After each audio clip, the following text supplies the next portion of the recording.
নমস্কাৰ। ৬৬ সংখ্যক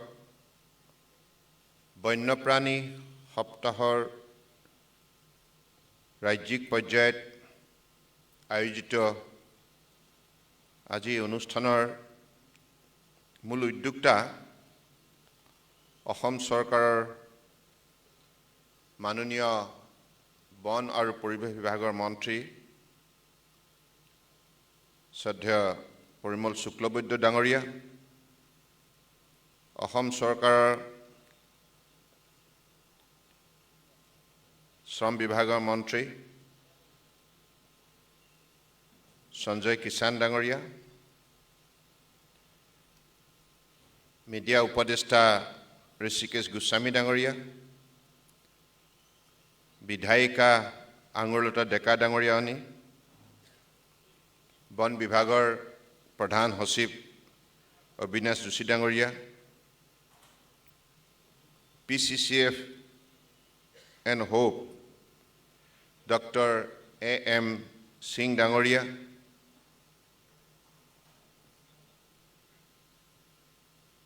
PCCF Wildlife Dr. Amit সাহাই ডাঙৰীয়া, chief wildlife warden M.K. Yadav ডাঙৰীয়া আৰু আজি সভাত বিশেষভাৱে উপস্থিত থকা আমাৰ সকলোৰে নমস্য ডক্টৰ পৰিমল চন্দ্ৰ ভট্টাচাৰ্য ডাঙৰীয়া, পদ্মশ্ৰী ডক্টৰ কুশল শৰ্মা ডাঙৰীয়া, ডক্টৰ পূৰ্ণিমা দেৱী বৰ্মন ডাঙৰীয়ানী আৰু এই অনুষ্ঠানত উপস্থিত থকা বন্যপ্ৰাণীক ভাল পোৱা প্ৰকৃতি প্ৰেমীসকল,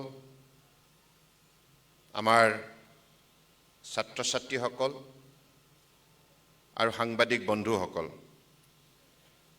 জয় জয়তী। আজি এই অনুষ্ঠানত উপস্থিত থকা আপোনালোক সকলোৰে প্ৰতি মই মোৰ আন্তৰিক শুভেচ্ছা জ্ঞাপন কৰিছোঁ আৰু বন্যপ্ৰাণী সপ্তাহৰ উপলক্ষে মই আপোনালোকক আন্তৰিক অভিনন্দন জ্ঞাপন কৰিছোঁ। আমি অসমৰ বাসিন্দা হিচাপে আমাৰ যিখন ৰাজ্য, এইখন ৰাজ্য মই ভাবোঁ পৃথিৱীৰ আটাইতকৈ ধুনীয়া ৰাজ্য। ঈশ্বৰে আমাক এনে এখন ৰাজ্য উপহাৰ দিছে য'ত দুটা উপত্যকা আছে, দুখন বৃহৎ নদীৰ নামত বৰাক আৰু ব্ৰহ্মপুত্ৰ, আৰু তিনিখন সুন্দৰ পাহাৰীয়া জিলা আছে। এনেধৰণে প্ৰাকৃতিক সৌন্দৰ্যৰে ভৰপূৰ এইখন অসম ৰাজ্য। আমি ল'ৰালি কালৰে পৰা চৰাই চিৰিকটিৰ সৈতে ডাঙৰ দীঘল হৈছোঁ, পশু পক্ষীৰ সৈতে ডাঙৰ দীঘল হৈছোঁ। গতিকে আমাৰ অসমৰ মানুহে, মই ভাবোঁ, পশু পক্ষীৰ সন্দৰ্ভত সকলোৰে ন্যূনতম হ'লেও ধাৰণা আছে। কাৰণ এইখন ৰাজ্যৰ সৌন্দৰ্যৰ বিষয়ে যদি গুণানুকীৰ্তন কৰিব লগা হয়, তেতিয়াহ'লে আপুনি মই কেতিয়াও পশু পক্ষীক বাদ দি ইয়াৰ সৌন্দৰ্যৰ সংজ্ঞা সম্পূৰ্ণৰূপে দিব নোৱাৰোঁ। গতিকে অসমৰ সৌন্দৰ্য বৃদ্ধি কৰাৰ ক্ষেত্ৰত, আমাৰ বনাঞ্চলবিলাকৰ সৌন্দৰ্য বৃদ্ধি কৰাৰ ক্ষেত্ৰত পশু পক্ষীৰ যিমান অৱদান আছে, এই কথা আমি কোনোদিনেই পাহৰিব নোৱাৰোঁ আৰু আমাক তেখেতসকলক লাগিব। পশু পক্ষীৰ অবিহনে মানৱ সমাজখনো বৰ্তি থাকিব নোৱাৰে। গতিকে আমাৰ জৈৱ বৈচিত্ৰ্যৰ শক্তিৰ আধাৰ হিচাপে চিহ্নিত অসম হট স্পট অফ বায়োডাইভাৰ্চিটি। গতিকে জৈৱ বৈচিত্ৰ্য বুলি ক'লে কেৱল মানৱ সমাজক লৈ নহয়, পশু পক্ষী, পোক পৰুৱা, গছ গছনি ইত্যাদি ইত্যাদিক লৈ জৈৱ বৈচিত্ৰ্য সম্পূৰ্ণ হয়। গতিকে সেইবাবেই আৰু সেই জৈৱ বৈচিত্ৰ্যই যিখিনি আমাক শক্তি যোগান ধৰে, আৰু এই জৈৱ বৈচিত্ৰ্যই যি এইখন অসমৰ দৃশ্য সৃষ্টি কৰে, তাৰ বাবেহে আজি আমি সকলোৱে অসমক লৈ আমি দেশ বিদেশত গৌৰৱ কৰোঁ। গতিকে মই আশা ৰাখিছোঁ যে বন্যপ্ৰাণী সংৰক্ষণ আৰু বন্যপ্ৰাণীৰ প্ৰতি আমাৰ দায়বদ্ধতা, এই কথাখিনি আমি সকলোৱে মানি চলিব লাগিব। অসম চৰকাৰে অসমৰ বুকুত বনাঞ্চল যাতে সংৰক্ষিত হয় আৰু বনাঞ্চলত থকা বন্যপ্ৰাণী যাতে সুৰক্ষিত হয়, ইয়াৰ বাবে 2016 চনৰ পৰাই আমি অত্যন্ত নিষ্ঠাৰে কাম কৰি আহিছোঁ। কেৱল কাজিৰঙাই নহয়, যিকেইখন ৰাষ্ট্ৰীয় উদ্যান আছে, 5খন ৰাষ্ট্ৰীয় উদ্যান আছে, ইয়াৰ উপৰিও অভয়াৰণ্য আছে আৰু সংৰক্ষিত অঞ্চল আছে। এই অঞ্চলসমূহৰ থকা বন্যপ্ৰাণী যাতে নিৰাপত্তা পাব পাৰে, তাৰ বাবে সেই বনাঞ্চলৰ দাঁতিত থকা পৰম শ্ৰদ্ধাৰ গঞা ৰাইজক আমি লগত লৈ বন বিভাগে এই ক্ষেত্ৰত বিভিন্ন ধৰণৰ আঁচনিৰ জৰিয়তে আমি বন্যপ্ৰাণী নিৰাপত্তা নিশ্চিত কৰাৰ প্ৰয়াস কৰি আহিছোঁ আৰু আমি সফলতা অৰ্জন কৰিছোঁ। বিশেষকৈ আমাৰ যিমানবিলাক বন্যপ্ৰাণী আছে, মই অলপ আগতে যাদৱক সুধি আছিলোঁ কিমান হ'ব অসমত বন্যপ্ৰাণী। মোক এটা তথ্য দিছে, প্ৰায় 1.5 লক্ষ হ'ব। সকলোবিলাক মিলাব লাগিব, হয়তো বেছিও হ'ব পাৰে। বান্দৰৰ পৰা আৰম্ভ কৰি যিমান গড়, হাতী, পশু, মহ ইত্যাদি ইত্যাদি।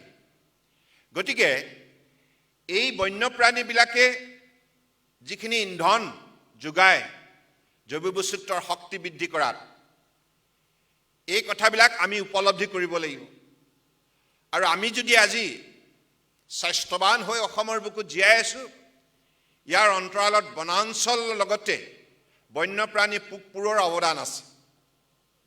এই বায়ুমণ্ডল বিশুদ্ধ কৰি ৰখাৰ ক্ষেত্ৰত ঈশ্বৰৰ প্ৰতিটো সৃষ্টিৰ প্ৰাণীৰ উল্লেখযোগ্য অৱদান আছে। গতিকে সেইবাবে এই কথাবিলাক আমি মনত ৰাখিব লাগিব আৰু সেই উপলব্ধিৰে আমি যিমানবিলাক এতিয়ালৈকে পদক্ষেপ লৈছোঁ, অসমৰ ৰাইজৰ সহযোগত সফলতা অৰ্জন কৰিছোঁ। খন্তেক আগতে বন মন্ত্ৰী পৰিমল শুক্লবৈদ্য ডাঙৰীয়াই আপোনালোকক জনালে, আমি 2016 চনত 10 কোটিজোপা গছ, বিভিন্ন প্ৰজাতিৰ ফল ফুল, ঔষধি ইত্যাদি ইত্যাদি আমি অসমৰ বুকুত ৰোৱাৰ সংকল্প লৈছিলোঁ। অসমৰ ৰাইজক আহ্বান জনাইছিলোঁ, আমাৰ পৰম শ্ৰদ্ধাৰ শিক্ষক শিক্ষয়িত্ৰীসকলক আহ্বান জনাইছিলোঁ, ছাত্ৰ ছাত্ৰীসকলৰ মাতৃ পিতৃক আহ্বান জনাইছিলোঁ, ছাত্ৰ ছাত্ৰীসকলক আহ্বান জনাইছিলোঁ। আৰু আজি সামগ্ৰিকভাৱে অসমৰ বুকুত সকলোৱে মিলি প্ৰায় 8 কোটিজোপা গছ ৰুবলৈ সক্ষম হ'ল। It is all time record in Assam. ইয়াৰ পূৰ্বতে পৰিকল্পিতভাৱে, পদ্ধতিগতভাৱে কোনো চৰকাৰে ইমান সংখ্যক গছ 5 বছৰীয়া কাৰ্যকালত ৰোৱা নাছিল। আৰু মোৰ ভাল লাগিছে যে মই অসমৰ ৰাইজক আজি এই বন্যপ্ৰাণী সপ্তাহত বিশেষভাৱে আন্তৰিকতাৰে কৃতজ্ঞতা জ্ঞাপন কৰিছোঁ। ৰাইজে এই ক্ষেত্ৰত কিন্তু অত্যন্ত আন্তৰিকতা প্ৰকাশ কৰিছে, সজাগতা প্ৰদৰ্শন কৰিছে আৰু দায়বদ্ধতা তেখেতসকলে পালন কৰিছে, যাৰ ফলত এই কামখিনি সম্ভৱ হৈছে। আজিকালি ছাত্ৰ ছাত্ৰীসকলেও গছপুলি ৰোৱাৰ ক্ষেত্ৰত আগ্ৰহ প্ৰকাশ কৰিছে আৰু মাতৃ পিতৃসকলেও নিজৰ পুত্ৰ কন্যাক বিভিন্ন অনুষ্ঠান প্ৰতিষ্ঠানত, আনকি জন্মদিনতো তেখেতসকলে এটা গছৰ পুলি উপহাৰ দিয়াৰ পৰম্পৰা আৰম্ভ কৰিছে। আৰু আজি আপোনালোকে এইখন কেৱল বন বিভাগৰ সভা বুলিয়ে নহয়, অন্যান্য সভাবিলাকতো আমাৰ বিভিন্ন চৰকাৰী বিভাগে গছৰ পুলি দিয়াৰ প্ৰৱণতা বৃদ্ধি কৰিছে। ইয়াৰ ফলত সমগ্ৰ অসমতে এটা শক্তিশালী বন্যপ্ৰাণী আৰু গছ-গছনিৰ প্ৰতি মানুহৰ চেতনা জাগৃত হৈ উঠিছে, যাৰ ফলত আমি অত্যন্ত আশাবাদী যে এইখন অসম ধৰণী ধুনীয়া, সেউজীয়া, শস্য শ্যামলা এইখন অসম অপৰূপ, ইয়াৰ দৃশ্য সদায় অটুট ৰখাৰ বাবে আমি প্ৰতিগৰাকী অসমৰ বুকুত জন্ম লাভ কৰা ব্যক্তিয়ে বিশেষভাৱে আমাৰ এইখন ৰাজ্যৰ প্ৰতি দায়িত্ব পালন কৰিবই লাগিব। তেতিয়াহে দেশ বিদেশৰ মানুহে যেতিয়া অসম ভ্ৰমণ কৰিব, অসম ভ্ৰমণ কৰি নিজ চকুৰে যেতিয়া চাব আৰু এই সৌন্দৰ্য যেতিয়া প্ৰত্যক্ষ কৰিব, স্বাভাৱিকতে অসমৰ প্ৰতি আমাৰ বাহিৰৰ পৰা অহা পৰ্যটকসকলৰ অন্তৰত আকৰ্ষণ বৃদ্ধি হ'ব, তেখেতসকলৰ ইচ্ছাশক্তি অসমৰ প্ৰতি বৃদ্ধি হ'ব আৰু অসমৰ গুণানুকীৰ্তন তেখেতসকলে নিজ নিজ দেশলৈ গৈ পেলাই কৰিব। গতিকে তেনেধৰণে আমি অসমৰ বুকুত বনাঞ্চল আৰু বন্যপ্ৰাণী জীয়াই ৰাখিব লাগিব। মোৰ ভাল লাগিছে যে কাজিৰঙাত পূৰ্বতে প্ৰায় প্ৰতি মাহে চোৰাং চিকাৰীয়ে যেনেধৰণে নিঃসংগভাৱে গড় হত্যা কৰিছিল, পূৰ্বৰ চৰকাৰে গড়, এশিঙীয়া গড়ৰ পৰা আৰম্ভ কৰি অন্যান্য বন্যপ্ৰাণী নিৰাপত্তা দিয়াৰ ক্ষেত্ৰত আন্তৰিকতা প্ৰকাশ নকৰিলে, দায়বদ্ধতাৰে দায়িত্ব সহকাৰে কাম নকৰাৰ ফলত বহু নিৰীহ প্ৰাণী চোৰাং চিকাৰীৰ হাতত মৃত্যু হ'ল। কিন্তু এইখন চৰকাৰে অসমৰ ৰাইজক যেনেধৰণে আমি প্ৰতিশ্ৰুতি দিছিলোঁ, সেই প্ৰতিশ্ৰুতি পালন কৰাৰ উদ্দেশ্যে আমি যি অভিযান আৰম্ভ কৰিলোঁ, সেই অভিযান আৰম্ভ কৰাৰ ফলত আজি কাজিৰঙাৰ চোৰাং চিকাৰীয়ে স্বেচ্ছাৰে আজি তেখেতসকলে পূৰ্বতে যেনেধৰণে এটা মুকলি পথাৰ হিচাপে ইয়াক গণ্য কৰি স্বেচ্ছাৰে যেতিয়াই ইচ্ছা তেতিয়াই গড় হত্যা কৰিছিল, কিন্তু এতিয়া এইখন চৰকাৰৰ দিনত সেই চোৰাং চিকাৰী তাত প্ৰৱেশ পথ সম্পূৰ্ণৰূপে বন্ধ হ'ল। আৰু এইখন চৰকাৰে 10খন ফাষ্ট ট্ৰেক কোৰ্ট প্ৰতিষ্ঠা কৰি মহামান্য গুৱাহাটী উচ্চ ন্যায়ালয়ৰ সহযোগত আজি যিবিলাক চোৰাং চিকাৰীক কায়ত্ব কৰা হৈছে, 240তকৈ অধিক আমাৰ কাৰ্যকালত চোৰাং চিকাৰীক কায়ত্ব কৰি দৃষ্টান্তমূলক শাস্তি দিয়া হৈছে। ফলত এটি বাৰ্তা গৈছে যে এইখন চৰকাৰে কাকোৱে ৰেহাই নিদিয়ে। যিবিলাকে গড়ৰ খৰ্গক লৈ ব্যৱসায় বাণিজ্য চলাব বিচাৰে, সেই অসাধু চক্ৰক নিঃশেষ কৰাৰ দায়িত্ব এইখন চৰকাৰে নিষ্ঠাৰে পালন কৰিছে। অসমৰ জনগণে বিচাৰে এশিঙীয়া গড় নিৰাপদ হৈ থাকক, লগতে অন্যান্য বন্যপ্ৰাণী নিৰাপদ হৈ থাকক। কাৰণ বন্যপ্ৰাণী যদি বনাঞ্চলত নিৰাপদ হৈ থাকে, তেতিয়াহে পৰ্যটকৰ সোঁত বব। নহ'লে বনাঞ্চলত আহি যদি কোনো বন্যপ্ৰাণীয়ে পৰ্যটকে চাবলৈ নাপায়, তে কি যুক্তিত অসমলৈ মানুহ আহিব? গতিকে আজিৰ তাৰিখত যিসকল ব্যক্তিয়ে এশিঙীয়া গড়ৰ খৰ্গক লৈ ব্যৱসায় বাণিজ্য কৰিছিল, অসমৰ স্বাভিমানক হত্যা কৰাৰ প্ৰয়াস কৰিছিল, সেইসকল অসাধু চক্ৰক আমাৰ কাৰ্যকালত সম্পূৰ্ণৰূপে উৎখাত কৰা হৈছে। গতিকে সেইবাবে এই সকলোবিলাক কাম সম্ভৱ হৈছে কাজিৰঙাৰ চৌদিশে বসবাস কৰা স্থানীয় ৰাইজৰ সহযোগত। আৰু ইয়াৰ উপৰিও আমি অসম চৰকাৰৰ তৰফৰ পৰা যি পদক্ষেপ গ্ৰহণ কৰিলোঁ, যে 5খন জিলাৰ প্ৰশাসনক একত্ৰিত কৰি শোণিতপুৰ, বিশ্বনাথ, নগাঁও, কাৰ্বি আংলং, গোলাঘাট 5খন জিলাৰ DCSP লগতে DIG আৰু DFO, ৰেঞ্জাৰ আৰু কাজিৰঙাৰ ডাইৰেক্টৰ, নেশ্যনেল পাৰ্ক সকলোৱে মিলি বন বিভাগৰ তত্ত্বাৱধানত এই ক্ষেত্ৰত সঘনাই সভা সমিতি পাতি কেনেধৰণে এশিঙীয়া গঁড়ক নিৰাপত্তা দিব পাৰি ইয়াৰ অনুকৌশল প্ৰস্তুত কৰি আমি বিশিষ্টভাৱে এই বিষয়ত আত্মনিয়োগ কৰাৰ বাবে আজি এইখিনি সফলতা অৰ্জন কৰাটো সম্ভৱ হৈছে। গতিকে মই আশা ৰাখিছোঁ আমাৰ যিবিলাক বিষয়াই হওক, যিবিলাক ৰাজনীতিকেই হওক, দুৰ্নীতিক প্ৰশ্ৰয় দিয়াৰ প্ৰয়াস কৰে, সেইবিলাকৰ বিৰুদ্ধে সকলো সময়তে দৃঢ়তাৰে পদক্ষেপ লোৱাৰ আমাৰ প্ৰতিজ্ঞা আছে, আমি সংকল্পবদ্ধ, প্ৰতিজ্ঞাবদ্ধ। গতিকে সেইবাবে আমাৰ চৰকাৰৰ দিনত আমি দুৰ্নীতিৰ বিৰুদ্ধে দৃঢ়তাৰে অভিযান চলাই আছোঁ আৰু এই অভিযান চলি থাকিব। এই ক্ষেত্ৰত কাৰোৱে সৈতে আপোচ কৰা নহ'ব, কাৰণ দুৰ্নীতিৰ বাবেহে গোটেই সমাজ ব্যৱস্থাটো অশৃংখল আৰু অপৰিষ্কাৰ হৈছে।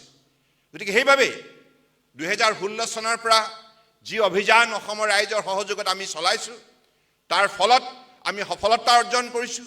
দুৰ্নীতিৰ বিৰুদ্ধে চলোৱা অভিযানত আমি বহু উল্লেখযোগ্য সফলতা অৰ্জন কৰিবলৈ সক্ষম হৈছোঁ আৰু আজি তাৰিখতো দুৰ্নীতিৰ বিৰুদ্ধে দৃঢ়তাৰে অভিযান চলাই থকা হৈছে আৰু চলাই থকা হ'ব।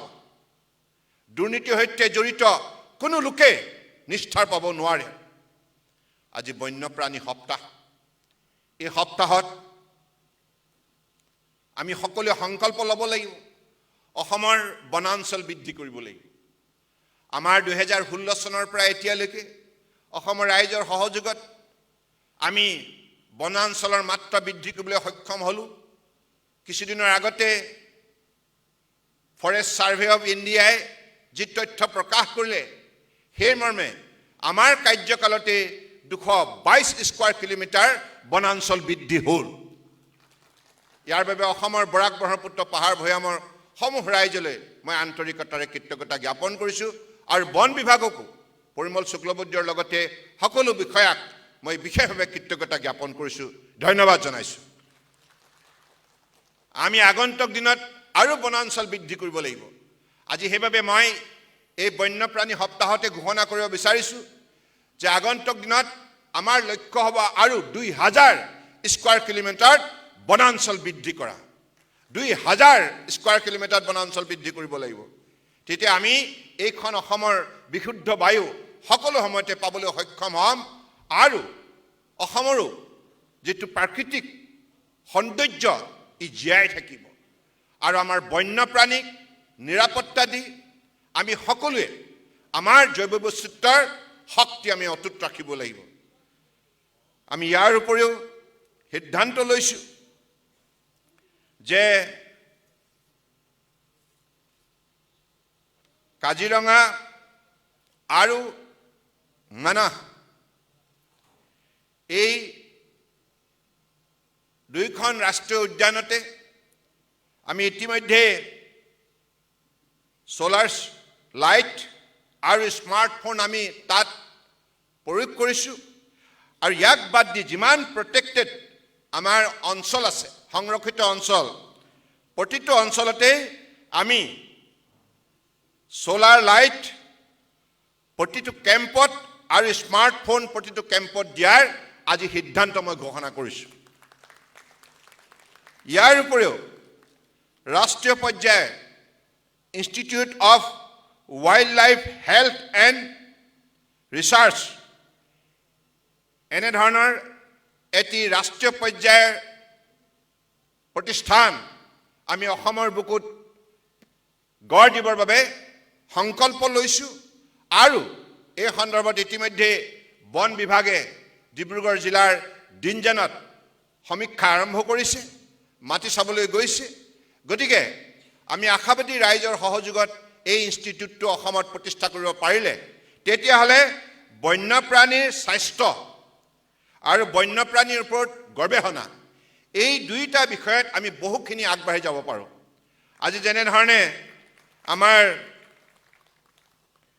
পূৰ্ণিমা দেৱী বৰ্মন ডাঙৰীয়া আনি হাড়গিলাৰ ক্ষেত্ৰত যি নিষ্ঠাৰে উইথ ডেডিকেশ্যন হাড়গিলাৰ নিৰাপত্তাৰ বাবে হাড়গিলা বাহিনীক লৈ কাম কৰিছে আৰু তেনেধৰণে অসমৰ বুকুত থকা যিমানবিলাক পশু পক্ষী এইবিলাকৰ স্বাস্থ্য আৰু এইবিলাকৰ ওপৰত গৱেষণা এই সন্দৰ্ভত আমাৰ উঠি অহা প্ৰজন্মই যাতে অধ্যয়ন কৰিব পাৰে আৰু বন্যপ্ৰাণীৰ প্ৰতি বিশেষভাৱে তেখেতসকলে অধিক আগ্ৰহী হ'ব পাৰে ইয়াৰ প্ৰতি লক্ষ্য ৰাখি এনেধৰণে অল ইণ্ডিয়া লেভেলৰ ইনষ্টিটিউট অসমৰ বুকুত প্ৰতিষ্ঠা কৰাৰ সিদ্ধান্ত গ্ৰহণ কৰা হৈছে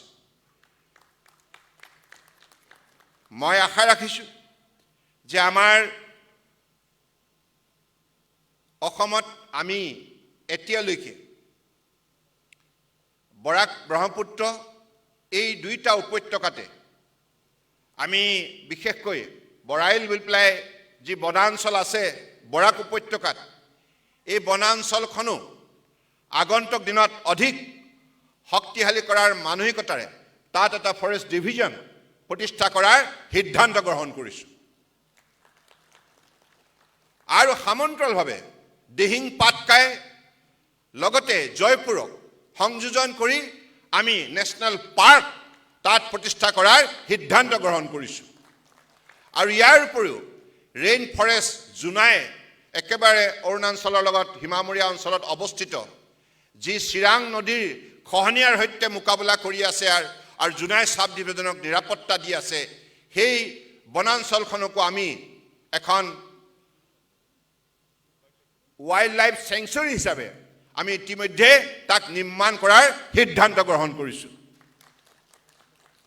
আমাৰ লক্ষ্য এটাই আছে যাতে আমাৰ যিখিনি ঈশ্বৰে আমাক যিখিনি উপহাৰ দিছে এই উপহাৰবিলাক আমি সংৰক্ষণ কৰিব লাগে যত্নৰে আমি ইয়াক ৰাখিব লাগে আমি যে ইয়াক যদি ধ্বংসই কৰোঁ আমিও ধ্বংসপ্ৰাপ্ত হ'ম এই কথাটো আমি উপলব্ধি কৰিব লাগে এডাল গছে কিমানখিনি কেৱল মানুহক নহয় পশু পক্ষীকো সেৱা আগবঢ়ায় বায়ুমণ্ডল বিশুদ্ধ কৰে গছডালৰ দুখটো কি আমি সেই সেউজীয়া গছডাল দুটামান টকা লোভত পৰি আমি যেতিয়া নিঃসংগভাৱে কাটো সেই গছডালেও কান্দিবলৈ ধৰে কিন্তু সেই গছৰ মৰ্ম বেদনা আমি প্ৰকৃতি প্ৰেমী নোহোৱাৰ বাবে আমি উপলব্ধি কৰিব নোৱাৰোঁ আৰু যিসকল প্ৰকৃতি প্ৰেমী তেখেতসকলে উপলব্ধি কৰিব পাৰে গতিকে সেইবাবে মই আশা ৰাখিছোঁ যে আগন্তুক দিনত আমি অসমৰ বনাঞ্চল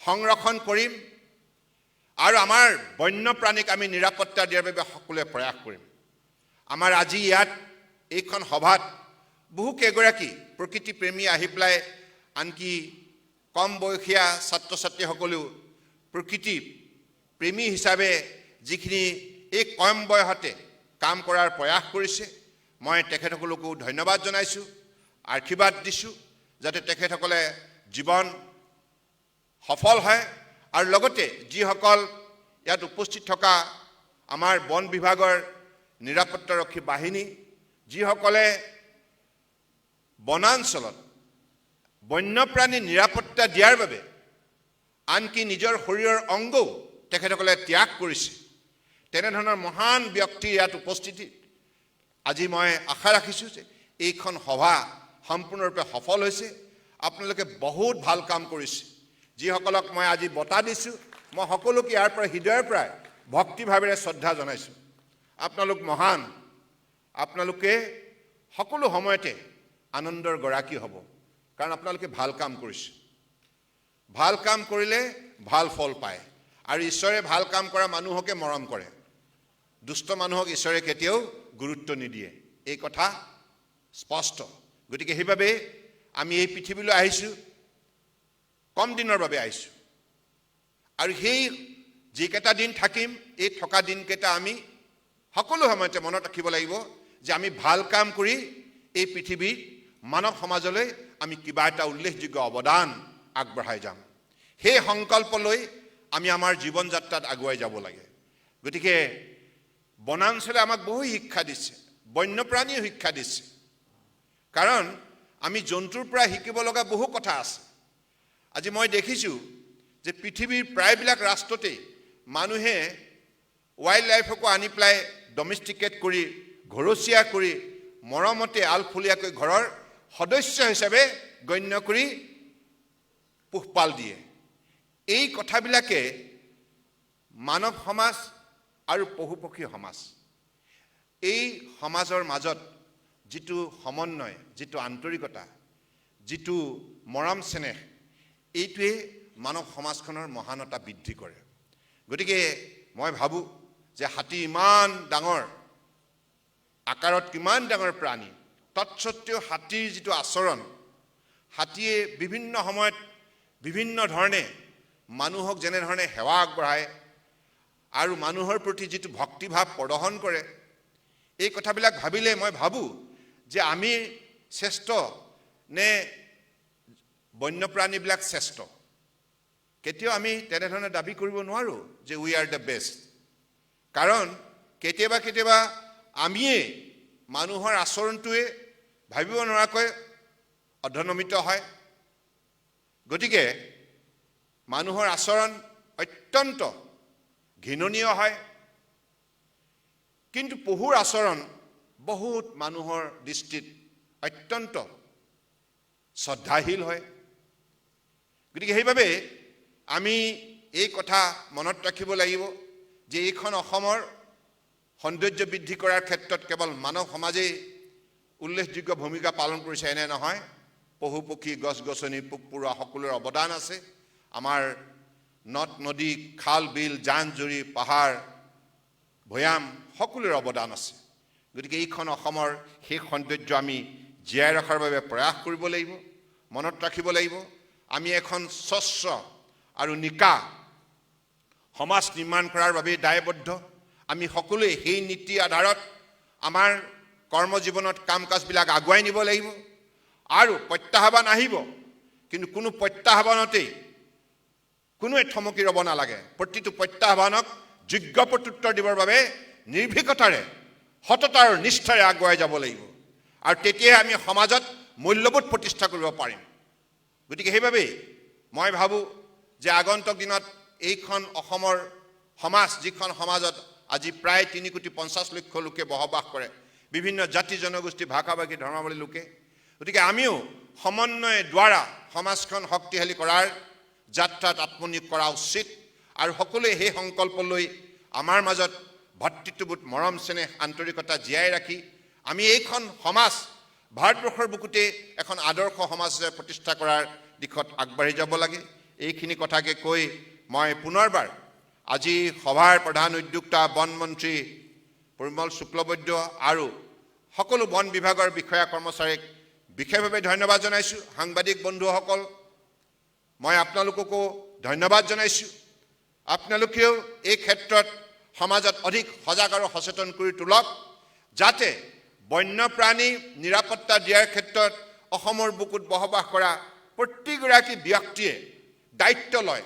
কাৰণ আমি চৰকাৰ আৰু ৰাইজ আমি যৌথভাৱে দায়িত্ব পালন কৰিব লাগিব, যৌথভাৱে দায়িত্ব পালন কৰিব লাগিব। গছ গছনি ৰোৱাৰ লগতে গছ গছনি পুলিটো তুলি তালি ডাঙৰ দীঘল কৰাৰ দায়িত্ব আমি সকলোৱে যৌথভাৱে ল'ব লাগিব। কাৰণ যিখন সমাজত যৌথভাৱে সমাজখনে কাম কৰে, সেইখন সমাজেই উন্নয়নৰ ক্ষেত্ৰত দৃঢ়তাৰে আগুৱাই যাবলৈ সক্ষম হয় আৰু সমাজখনে ইচ্ছা কৰা সকলো কাম সম্ভৱ কৰি তুলিব পাৰে। গতিকে সেইবাবে সাংবাদিক বন্ধুসকলক মই আহ্বান জনাইছোঁ যে আগন্তুক দিনত অসমৰ বুকুত যাতে বনাঞ্চল সংৰক্ষিত হৈ থাকে, যাতে বন্যপ্ৰাণী সম্পূৰ্ণৰূপে সুৰক্ষিত হৈ থাকে, ইয়াৰ বাবে উঠি অহা প্ৰজন্মৰ মাজত এটা শক্তিশালী সজাগতা সৃষ্টি কৰাৰ আমি সকলোৱে দায়িত্ব পালন কৰাৰ বাবে আমি সকলোৱে প্ৰয়াস কৰিব লাগিব। আৰু সাংবাদিক বন্ধুসকলে তেখেতসকলৰ বাতৰিৰ যোগেদি এই কথাখিনি উঠি অহা প্ৰজন্মৰ মাজত শক্তিশালী চেতনা হিচাপে গঢ় দিব পাৰিব। সেই বিশ্বাসেৰে মই সকলোকে পুনৰবাৰ শ্ৰদ্ধা আৰু কৃতজ্ঞতা জনাই বন্যপ্ৰাণী সপ্তাহ সফল হওক তাকেই কামনা কৰি মোৰ বক্তব্য সামৰিলোঁ। ধন্যবাদ। জয় আই অসম, জয় হিন্দ। নিজৰ কৰ্মেৰে আৰু শব্দেৰে